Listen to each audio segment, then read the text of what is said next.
कहानी शुरू होती है काली घाटी के इस गांव से जहां चौधरी बशीर जुल्म की अंतहा पर था। इसने फहद के बाप की जमीन पर जबरदस्ती कब्जा किया, इसे कत्ल कर दिया और फिर फहद की बहन सरिया को अगवा करके उसकी इज्जत तार तार कर दी। सरिया ने शर्म और बेइज्जती के बोझ तले खुदकशी कर ली। फहद की मां पागल हो गई और फहद वो बदले की आग में जलता रहा। इसकी चीखें रात के अंधेरे में गूंजती थीं। लोग उसे पागल कहते थे, मगर उसके दिल में सिर्फ एक ख्वाहिश थी, ताकत, ऐसी ताकत जो सबको खत्म कर दे। एक रात कब्रिस्तान के वीराने में फहद को एक प्रासरार बाबा मिला, जिसके चेहरे पर अजीब कटाव थे और आंखें जल रही थीं। बाबा ने कहा, बेटा, बदला लेना है तो रूह की कीमत चुकानी पड़ेगी। तुम्हें काले जादू का इल्म चाहिए? तैयार हो? फहद ने हामी भर ली। बाबा ने उसे कब्रिस्तान में 40 दिन का चला करने का कहा। शर्त यह थी कि वो इंसान का खून पिएगा, कब्रों के अंदर मुर्दे चीरेगा, इनके जगर और दिल निकालेगा और बलियों को ज़बह करके इनका खून पिएगा। फहद ने सब कुछ वैसा ही किया। हर रात वो कब्रिस्तान की कब्रें खोदता, ताज़ा लाशें निकालता, इनके पीठ चाक करता और जगर निकालकर अपने हमजाद को खुलाता। जब भी वो किसी बलि को ज़ब्ह करता, इसका खून पीकर उसे अजीब ताकत मिलती। इसकी आंखें सरख हो जाते, हाथों में लरजती हुई शैतानी तवानाई आती। 40 दिन बाद चला मुकम्मल हुआ और उसकी कुर्बानियों के बदले में उसके साथ हमजाद पैदा हो गया।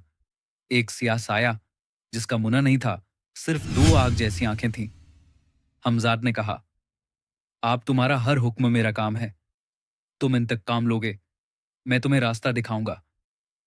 फहद ने हमजाद की मदद से चौधरी बशीर और उसके तमाम साथियों को निशाना बनाना शुरू किया। किसी को रात के अंधेरे में उसकी खाल उतार दी जाती, किसी के बच्चे बीमारी में तड़प तड़प कर मर जाते, हवेलियों में आग लग जाती और औरतें बच्चों समेत जलकर राख हो जाते। गांव की मस्जिद में अजान के वक्त खून बहने लगता, जैसे किसी ने वहां कुर्बानी दी हो। फहद का खौफ पूरे गांव पर छा गया। अब गांव में न दिन सुकून था न रात। हमजाद खुश था, कहता, फहद, तुमने मुझे खून पिलाया, मुर्दे चेहरे, अब मैं तुम्हारा इंतकाम पूरा करूंगा।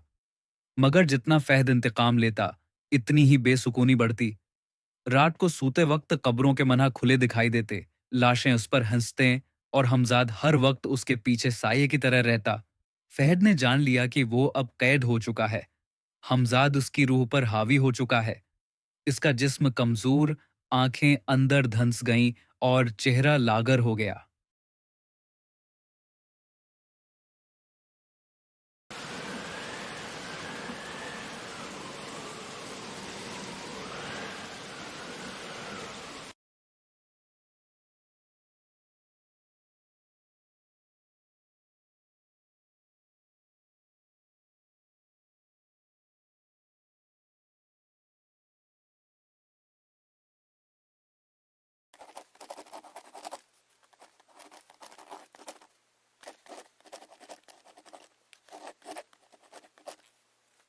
एक दिन हमजाद ने कहा, अब तुम्हें हमेशा के लिए मेरे साथ कब्रिस्तान में रहना होगा। तुमने जो खून बहाया, इसकी कीमत रूह से दो। फहद खौफजदा हुआ, भागकर मस्जिद पहुंचा।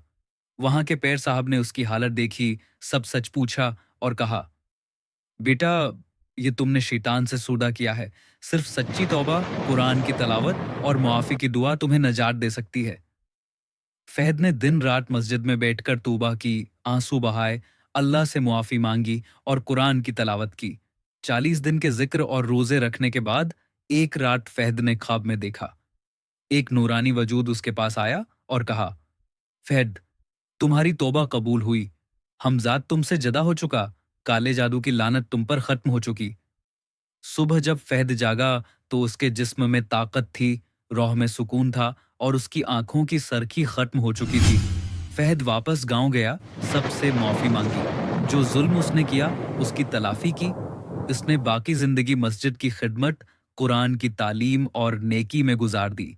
अब लोग उसे फकीर फहद कहते थे, जो कभी शैतान के रास्ते पर था मगर रब की रहमत से पलट आया। कहते हैं, अगर आज भी कोई काले जादू में पड़े, कब्रिस्तान में कुर्बानियां दे या हमजाद बनाने की कोशिश करे, तो फकीर फहद की कब्र पर जाकर दुआ करे, वरना हमजाद उसे भी ले जाएगा। इस्तम श्रद्धा।